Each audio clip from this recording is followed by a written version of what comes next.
Il est difficile de parler après ce que je viens d'entendre, puisque j'aurais plutôt envie de parler de Versin de l'exposition de 67-68 que de Michel Houellebecq. Mais je vais quand même rester à mon projet initial et vous présenter quelques réflexions qui m'ont été inspirées par l'œuvre du romancier.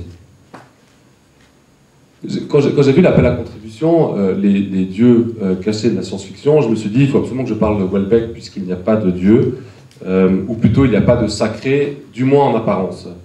Quand on découvre l'œuvre de Michel Houellebecq, Dieu semble avoir disparu, tout semble permis, et le cynisme qui se fait jour dans les romans le démontre. Quelques exemples tirés des différents romans de Houellebecq. L'apathie de Raphaël dans l'extension du domaine de la lutte, qui joue avec son ami et le pousse presque au suicide, les vicissitudes sexuelles de Bruno et une narration biologisante dans les particules élémentaires qui donne le sentiment que l'humain n'est plus qu'un agrégat de cellules programmées pour la survie. Puis les rêves utopiques de Michel qui, par son travail de chercheur, met fin à l'humanité toujours dans les particules élémentaires, ce qui est appelé la troisième révolution métaphysique, semble donner l'idée que la notion de Dieu ou de religion est quelque chose qui a définitivement disparu de la modernité. Plateforme, évidemment, où le bonheur humain n'est plus l'apanage de ceux qui croient et de ceux qui, en fonction de leur comportement, en fonction de leur comportement, découvrent une forme d'altruisme, par exemple, mais plutôt le cynisme des boîtes et des clubs de vacances qui montrent le bonheur humain comme étant finalement le résultat d'un calcul purement libéral. Finalement, dans La Postée du Nil, les espoirs déçus de Daniel 1, la première incarnation des clones qui le suivront, qui, après sa désillusion amoureuse, intègre la secte des Raéliens, puis qui accepte, par désespoir toujours, de se faire cryogéniser en vue de pouvoir être un jour cloné.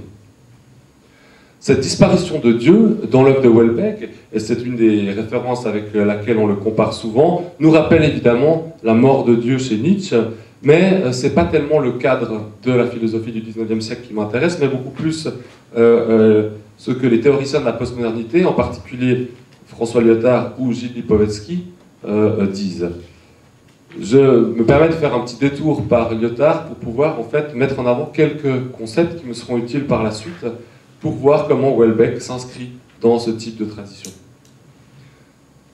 L'analyse de Lyotard, nous le savons tous, part du constat que les comportements humains, les institutions sociales, doivent s'appuyer ou devaient s'appuyer pour être légitimés sur des récits structurants que Lyotard appelle des grands récits ou des méta-récits.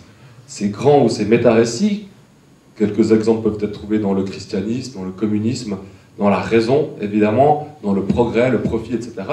Bref, d'après Lyotard, ces méta-récits, ces instances légitimantes des comportements humains et des institutions sociales sont remis en cause. Ils sont remis en cause selon deux critères, toujours selon Lyotard. Premier critère, la crise de la métaphysique entre le 19e et le 20e siècle, et celle, un peu plus tardive avec Popper, entre autres, celle donc de la légitimation du savoir scientifique. L'idée prônée par Lyotard, c'est que tout récit, qu'il soit narratif ou scientifique, se légitime par des règles immanentes au jeu de production des énoncés eux-mêmes. Donc suite à cette crise de la métaphysique d'une part et à cette crise de la légitimation du savoir scientifique d'autre part, Lyotard suppose que nous avons commencé, à la fin des années 70, à douter des méta-récits, ou plutôt de leur pouvoir performatif, qui est un terme souvent utilisé par Lyotard, et métaprescriptif. Nous sommes donc passés d'une ontologie stable, métaphore, déterminisme, etc., à une ontologie instable ou plurielle, dans le sens où chaque objet de notre monde ou du monde postmoderne serait soumis à des messages qui ne cessent de se modifier. L'objet n'a plus d'être en soi, ce qu'on savait déjà depuis... l'objet n'a plus d'être en soi, alors que chez Kant encore, l'objet avait un en soi, mais on ne pouvait pas l'atteindre.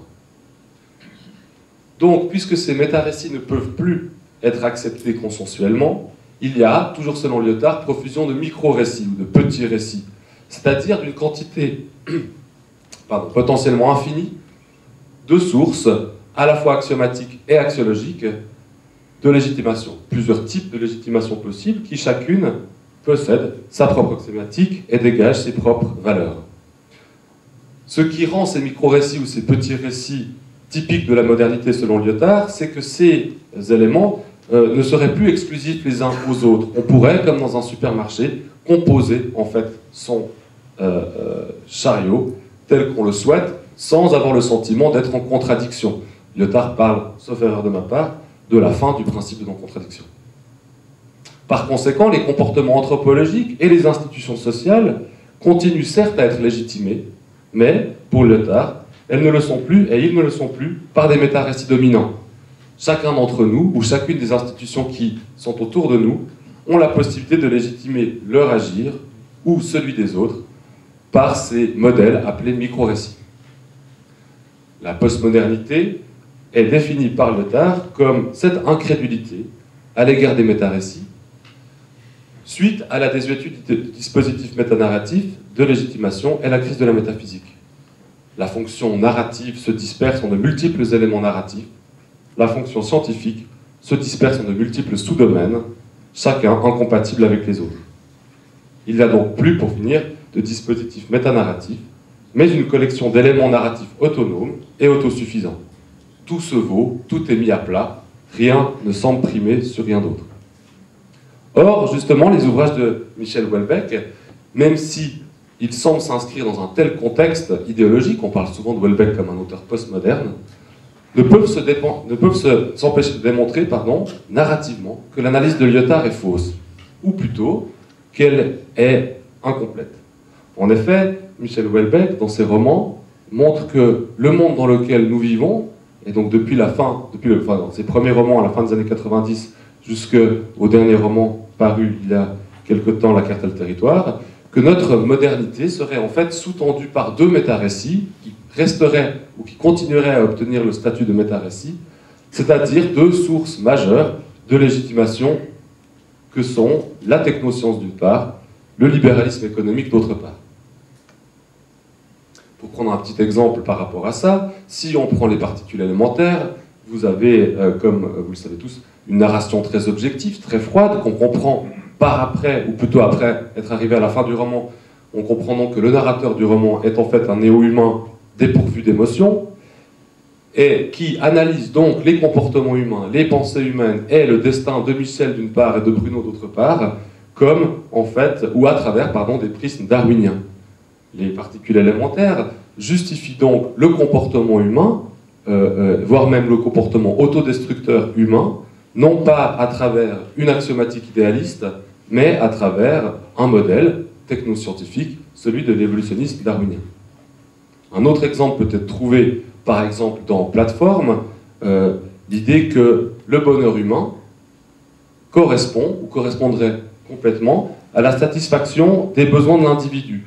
Et le lieu par excellence choisi par Houellebecq pour montrer que les besoins humains peuvent être satisfaits, c'est le club de vacances, qui réunit, ou qui maximise plutôt, l'ensemble des paramètres qui devraient être présents pour que l'être humain puisse être heureux. Mais Michel Houellebecq va plus loin que de démontrer, ou plutôt que d'illustrer le fait que les méta-récits d'aujourd'hui, que seraient la technoscience et le libéralisme économique, ont remplacé la raison avec un R majuscule, ou les grandes idéologies politiques, voire religieuses. En effet, Houellebecq semble contribuer au débat sur la postmodernité. On sait que dans les années 80 et 90, un débat a été amorcé et continue, sauf erreur, de s'alimenter entre une vision de la postmodernité défendue par Lyotard, qui serait une coupure radicale avec la modernité, et une vision défendue par Habermas, qui suppose que la postmodernité n'est que la continuation de la modernité, ou plutôt qu'elle est toujours moderne, mais qu'elle s'appuie sur d'autres méta-récits. Michel Houellebecq, donc, dans son écriture, contribue à ce débat entre postmodernité rupture ou postmodernité continuation, avec l'idée que, ou la mise en scène narrative, que les comportements humains, dans lesquels apparemment on se retrouve si bien, sont justifiés ou légitimés par les nouveaux méta-récits que seraient la technoscience et le libéralisme. Sa manière de contribuer au débat, et c'est ce sur quoi j'aimerais m'arrêter le plus longuement, sa manière de contribuer au débat est de mettre en scène dans ses romans un des modèles qui justement est à trouver à la source de la modernité, c'est-à-dire l'utopie. On parle toujours de Houellebecq comme un écrivain soit néo-naturaliste, soit écrivain de science-fiction pour deux de ses ouvrages. On parle assez peu des utopies. Pourtant, autant il n'y a pas d'éléments science-fictionnels dans l'ensemble de ses ouvrages, autant il y a toujours une utopie. La boîte de nuit dans l'extension du domaine de la lutte, cet endroit clos dans lequel se joue la survie de l'espèce, du moins de l'individu, puisque la capacité, pour reprendre les mots de Houellebecq, la capacité d'accéder aux femelles va décider dans quelle mesure l'individu demeure apte à se reproduire et donc à survivre, ou si, au contraire, il doit disparaître. Et on se rappelle évidemment que Tisserand se suicide, aidé par Raphaël, suite à son impossibilité d'obtenir satisfaction sexuelle. Puis dans les particules élémentaires, le communautarisme des néo-humains arrivant à la fin du roman est aussi un topos, ou s'inspire d'un topos utopique, avec cet esprit unique, dépourvu d'émotions, purement rationnelles, dans lequel chaque individu est équivalent à chaque autre. On a également une utopie avec le club de vacances de plateforme à la fin, où l'ambiance paradisiaque est également une ambiance paradisiaque générale, puisque chaque visiteur du club de vacances possède à la fois le cadre, la nourriture à profusion, et, dans la nouvelle formule inventée par l'entreprise de plateforme, des femmes à profusion. Il y a aussi des cellules dans lesquelles les post-humains sont enfermés dans la possibilité d'une île, ces cellules qui leur permettent de communiquer avec autrui à travers un réseau informatique, qui retrouve aussi ou récupère le motif utopique classique de l'insularité. Finalement, dans la cartelle territoire, on se rappelle que Jared, à la fin du roman, s'enferme dans une propriété utopique, dans le sens où il s'enferme, où il se met à l'écart du monde pendant 20 ans, utopie champêtre, qui, lorsqu'il en sort, lui révèle quelques réalités sur la France pittoresque qu'il voit autour de lui.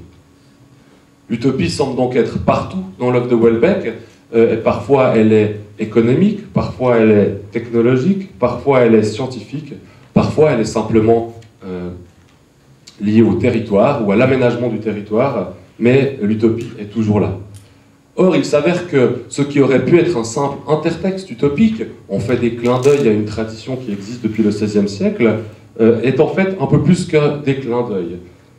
En effet, on a l'impression que Houellebecq comprend peut-être mieux que beaucoup de ses collègues ce que la tradition utopique a créé. Non pas ce qu'est une utopie, mais ce que la tradition du genre utopique permet de mettre en avant. C'est-à-dire que dans l'œuvre de Houellebecq, il y a peut-être cette propriété principale, voire centrale de l'utopie, c'est-à-dire le fait que toute utopie est avant tout un système sémiotique réversible, dans le sens où, par essence, l'utopie est une dystopie, et la dystopie est une utopie. Seul le point de vue, la perspective narrative adoptée sur le système sémiotique permet à ce qui est présenté de révéler sa face utopique ou de révéler sa face dystopique. Bref, l'histoire littéraire a permis d'avoir la création de deux genres basés sur un seul critère, qui est la différence de perspective narrative. Il en faut peu. En ce sens, chaque utopie houellebecqienne se transforme, donc les utopies que j'ai mentionnées tout à l'heure, se transforment, se retournent, s'inversent en son contraire, en sa sœur siamoise, la dystopie. C'est d'ailleurs pour cela, la connaissance de la tradition utopique par Houellebecq est assez patente, que chaque utopie romanesque de l'œuvre de Houellebecq s'effrite. La boîte de nuit est un lieu de jeunesse, c'est un lieu clos où la jeunesse s'éprouve dans sa sexualisation et sa sexualité, mais l'homme, qui malheureusement n'a plus les 20 ans fatidiques mis en avant dans l'œuvre de Houellebecq, ce lieu donc de jeunesse et de sexualité devient un lieu de désespoir qui conduit le personnage à se suicider. En ce sens, le libéralisme sexuel, qui s'éprouve par essence dans la boîte de nuit selon Houellebecq, conduit à la mort sexuelle et à la mort de l'individu. Pour les particules élémentaires et l'idée des néo-humains, cette espèce de cerveau unique, on retrouve le clin d'œil au topos de la science-fiction, mais qui est traité que d'un point de vue ironique, ces néo-humains, donc cette entité où tous les individus forment corps, ou existent en tant qu'un corps, cette individualité n'est plus une individualité, les émotions ont disparu, chaque personne pourrait évoquer des choses à la place de quelqu'un d'autre. Bref, les recherches en biotechnologie menées par Michel, conduisant à l'isolation de l'espèce humaine et à la séparation des passions, conduit à la mort de l'espèce humaine. La fin des particules élémentaires rappelle que c'est un dernier hommage que les néo-humains font à l'homme. Le club de vacances de plateforme qui a fait couler tellement d'encre, où le bonheur est censé être garanti, puisque tous les besoins humains sont satisfaits, explose. Hein, un intégriste musulman, il dépose une bombe. Cette utopie qui aurait pu exister, qui a été un projet, tout comme d'ailleurs l'ensemble des utopies, qui est un projet pendant tout le roman, arrivé à la fin, se détruit. Hein, cette utopie devient une dystopie, avec un point de vue distancié intéressant sur le fait que, finalement, l'image, le modèle construit par les sociétés de tourisme correspond à l'image, au modèle construit par l'islam, à la seule différence près que dans l'un, il faut mourir pour y accéder, dans l'autre, il faut payer. En ce sens, la satisfaction des désirs, motif aussi utopique s'il en est, conduit à l'impossibilité d'éprouver un désir à jamais. Finalement, les post-humains, ou plutôt presque finalement, les post-humains isolés de la fin de la postpée du Nil, qui communiquent avec, qui communiquent entre eux, mais qui n'ont plus aucun contact, ni charnel, et qui peuvent se couper finalement de leur communication à n'importe quel moment, cette cellule hermétiquement close, utopique, n'est pas satisfaisante. Les post-humains tentent de s'en tirer, et Daniel 25, 26, je ne me rappelle plus, Daniel 26 décide à la fin du roman de partir de cette cellule close qui ne le satisfait plus. En l'occurrence, la disparition du contact, l'isolement par rapport à autrui, crée un besoin irrépressible de contact. Finalement, lorsque Jared sort de sa résidence utopique, il découvre que la France pittoresque n'est pas autre chose qu'une carte, un modèle, une utopie, car le territoire a disparu. Il n'existe plus de territoire, il n'existe plus que des modèles qui sont créés à des fins utopiques et que l'on confond avec la réalité. La marchandisation libérale conduit à la disparition de l'être, le territoire, au profit d'une succession infinie de modèles, la carte. On a fait donc souvent appartenir les œuvres de Houellebecq à la science-fiction, du moins certaines d'entre elles, mais dire cela, à mon avis, ce n'est rien dire. En effet, la dénomination générique empêche la plupart du temps de voir la leçon qui nous est offerte par les récits. Je terminerai ma communication en me posant la question de quelle est la leçon, mais sans aspect moral, qui nous est donnée par les œuvres de Michel Houellebecq. À mon sens, et au risque d'être peut-être un peu polémique, Houellebecq a compris, à mon sens, ce qui semble bien être l'essence d'une certaine science-fiction. Non, peut-être pas de la science-fiction, j'exprimais à midi le fait que je ne comprends pas comment on continue à utiliser ce terme-là aujourd'hui. Donc comment la science-fiction, ou l'essence de la science-fiction, est compris par Houellebecq, dans le sens où, pour l'auteur, pour Michel Houellebecq, la science-fiction est, comme toute autre fiction, la représentation d'une représentation. Et plus précisément, la représentation de thématiques qui, en elles-mêmes, sont des micro-récits utopiques ressortissant à un méta-récit dogmatique et absolu. C'est-à-dire un modèle structurant qui légitime nos comportements et nos institutions, tout en leur conférant un rôle dans l'obtention du bonheur. Pour le dire autrement, le monde empirique dans lequel nous vivons est dominé, selon Houellebecq, par deux méta-récits, la technoscience et le libéralisme. Et chacun d'entre eux propage des images utopiques de ce vers quoi nous devons aller pour être heureux. les recherches à venir, les modèles économiques, le type d'innovation que l'on attend et qui permettrait de soigner ceci ou d'avancer sur cela. Ces images de vers quoi nous sommes censés aller, émanant des métarécits de la technoscience et du libéralisme, ces images donc sont alors représentées dans les romans de Michel Houellebecq. Pas que dans ceux de Michel Houellebecq, mais me centrant là-dessus, j'y reste là. Donc ces images sont représentées dans les romans de Houellebecq et, grâce à la médiation fictionnelle, elles exhibent leur ambivalence. Alors que chaque métarécit, nécessairement utopique, s'appuie sur une vision du bonheur, l'amélioration de l'espèce, etc., etc., et donc du sens, finalement, de la vie humaine, le récit de science-fiction de Houellebecq et d'autres,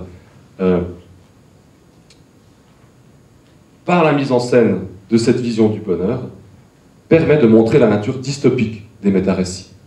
Pour le dire encore autrement, la technoscience propage des images. Ces images sont porteuses d'utopie, ou plutôt d'images, de modèles du bonheur ou de l'amélioration. La science-fiction, du moins celle dont je m'occupe aujourd'hui, met en scène ces images, les met à distance, les intègre dans son tissu narratif pour les mettre devant nous, avec ironie, et ce faisant, insiste sur l'ambivalence de ces images, c'est-à-dire sur le fait que toute image utopique est nécessairement, ontologiquement, pourrait-on dire, une image dystopique. On pourrait donc se demander, est Dieu dans tout ça? S'il y a dans l'œuvre de Houellebecq le souhait d'une verticalité, ou plutôt le souhait secret, muet, d'une verticalité, d'une transcendance, c'est parce que le monde postmoderne est en fait un monde toujours moderne. La technoscience et le libéralisme ont été apparemment mandatés par les sociétés démocratiques pour conduire l'individu au bonheur. Et c'est parce qu'il a cette idée utopique du bonheur, d'une amélioration, mais en même temps la nécessaire aliénation provoquée par cette même utopie que l'œuvre de Houellebecq décrit aussi bien notre temps. Elle nous montre que derrière la foi que nous portons en technoscience se cache un Dieu. Et ce constat me rappelle une maxime célèbre de Werner Heisenberg, la